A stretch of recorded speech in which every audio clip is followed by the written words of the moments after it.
In this video, we're going over the best settings to use here in Black Ops 6 Season 4 Reloaded. If you're trying to drastically improve your aim, accuracy, and gun skill, you came to the right place. Let's get into it. And by the way, if you need help leveling up all your weapons, Time Saver has you covered. They offer services such as max leveling all of your weapons, as well as unlocking camo challenges all the way up to Dark Matter. So for cheap, reliable, and safe Black Ops 6 services, as well as custom orders, check out Time Saver. My link is going to be at the top of the description, and you can use code EARS to save money off of your order. As you can see, I play with an Xbox Elite controller on PC with one paddle on the back, the short paddle set up for jumping. Now, these settings are going to work no matter what controller you're playing with, and also no matter what console you're playing on, so keep that in mind. Now, for the button layout, even though I play with a controller with paddles on the back, technically one paddle, Tactical is going to be the best button layout because it's going to remap your crouch as well as prone button. So you can literally perform a drop shot by pressing down on the right thumbstick while still being aimed down sight, which is going to be perfect if you're trying to enhance your close range lethality. This is going to be a setting where I highly recommend checking out, and you're probably going to keep it on because I switched to Tactical all the way back in Call of Duty World at War, and I've not went ahead and switched away from it, even though I'm now playing with a controller with a paddle on the back. Definitely give this a try. Now, for the horizontal and vertical sensitivity, I do recommend playing within that 1.2 to 1.6 sensitivity window. This is technically going to be the 4 to 6.5/7 sensitivity. This is going to be perfect if you're trying to drastically improve your aim, accuracy, as well as gun skill at any and all ranges. I feel like a lot of people fall short at longer ranges because they're running a high sensitivity that they cannot control. This 1.2 to 1.6 range is going to be perfect, allowing you to still turn on other players and have plenty of movement while still maintaining your accuracy at longer ranges. And that is what's very important here in Black Ops 6 and honestly any first-person shooter game. Definitely give this a try.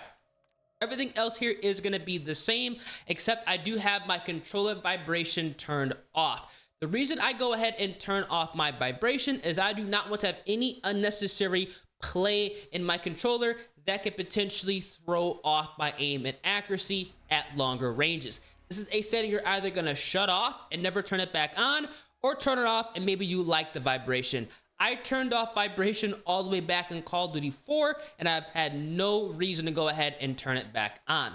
Now, for the dead zone settings, these are my specific dead zones. These are going to be dependent on your own controller health. So go ahead and copy these if you have stick drift, and if you don't really need to.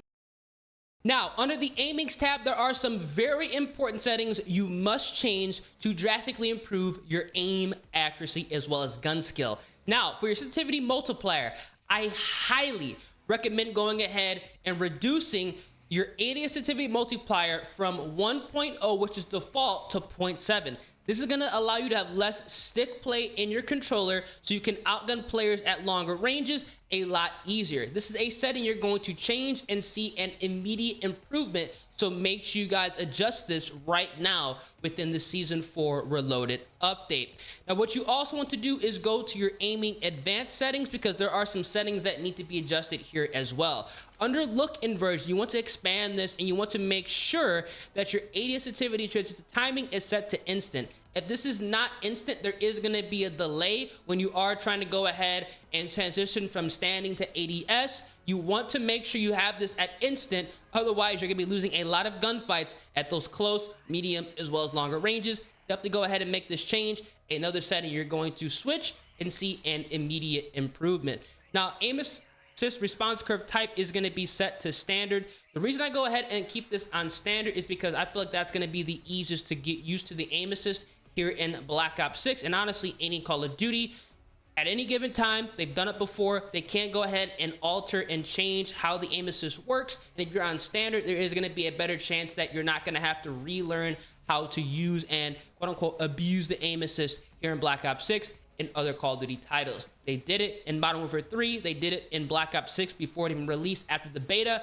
it's incredibly annoying to go ahead and have to relearn how to aim. So make sure you guys have this at standard, just so it's going to be a safety feature. But obviously, if you've been playing on linear or dynamic, you can stay on there. I'm just giving you a warning because they've done it before. Who's to say they're not going to do it again? Now, everything else here is going to be the same. Obviously, target aim assist is going to be turned on, and motion sensor behavior is going to be shut off as well. For the movement settings, tactical sprint assist is going to be enabled, so we can get around the map a lot easier. It's one less button you have to press, which honestly is going to be allowing your controller to stay alive a lot longer, literally. So this is a setting that I honestly recommend everybody to go ahead and enable. You also want to expand this and make sure your sprint assist delay is turned all the way down to 0. There's a lot of delay settings you're gonna have to go ahead and reduce here in Black Ops 6. Why there's that many, I have no idea. But this is gonna be a good setting to switch so you can run and gun a lot freely and just absolutely dominate players. Mantle assist is turned off, crouch assist is turned off, corner slice is turned off, as well as my slide dive behavior is set to hybrid. The reason I go ahead and have this set to hybrid is so I have full control of my player, especially with the movement. The last thing you want to have happen is accidentally mantling over something, diving over something, sliding around something when you're in the middle of a gunfight and lose it because you accidentally did a movement that you weren't intending on actually performing. That's exactly why all these are turned off, and I have my slide dive behavior on hybrid. Trust me, it's happened before, and I know a lot of you guys have probably lost gunfights where you're trying to shoot somebody, you accidentally mantle something, or something weird happens with the movement that you didn't necessarily want to do, which costs you a streak. So don't let that happen to you. Everything else here is going to be the same under the movement settings because you don't really need to go ahead and adjust any of these settings.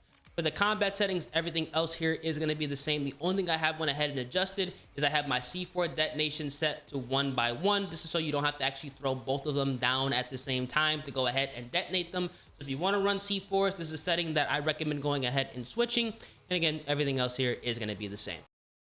Now, for the graphic settings, the view tab is crucial to make some changes under. You want to turn off your motion reduction preset. I have arachnophobia mode turned off. Now for the FOV, I recommend playing within that 100 to 120 FOV window. This is not only going to give you a bigger picture, but when you go ahead and couple this with the affected ADS field of view, do not play on independent. Affected is going to allow your iron sight or whatever optic you're running, that is going to be your field of view. So if you're playing on a 120, you're going to have a 120 FOV iron sight or optic, and that's going to give you the feeling of having less visual recoil, making your weapon a lot easier to use at longer ranges. If you're ever wondering how other high-skilled players, streamers, YouTubers look like they have no recoil on weapons that have recoil, try out the 100 to 120 FOV and set your ADS field of view to affected. It comes independent by default. This is going to be a setting, another setting here that's going to make a drastic improvement with your aim, accuracy, and gun skill, and you're going to be dominating at any and all ranges.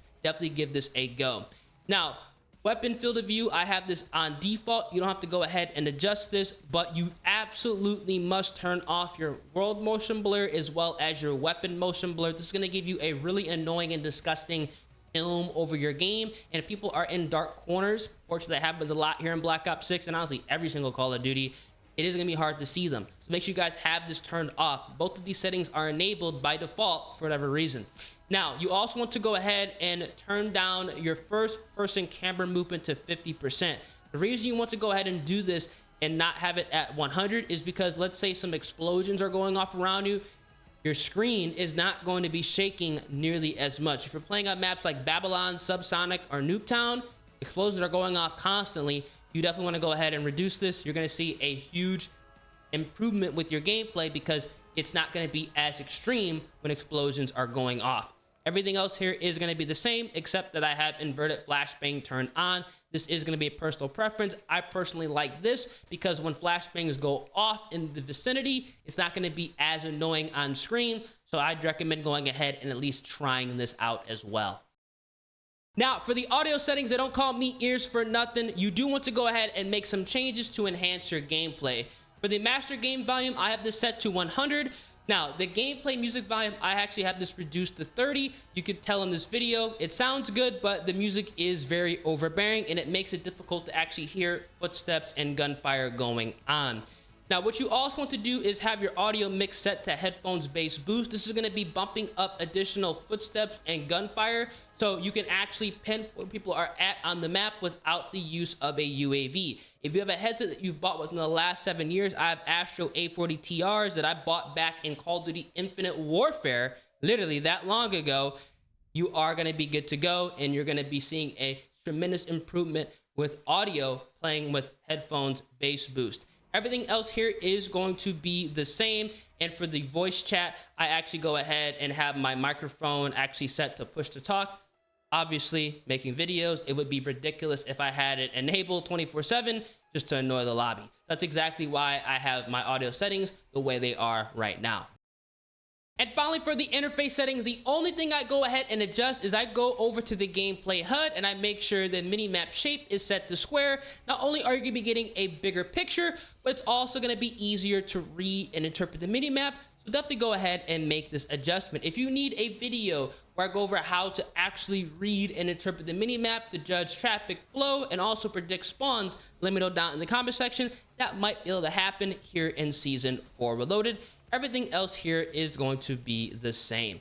These are going to be the absolute best settings to run here in Black Ops 6 Season 4 Reloaded. Make sure you guys go ahead and adjust your sensitivity accordingly so you can be as accurate as possible and not miss shots at longer ranges. If this video does help you out, let me know down in the comment section. And as always, drop a like on the vid, subscribe to the channel, turn on those post notifications. It's been your boy Ears, and I'm going to catch you guys in the next one. Deuces.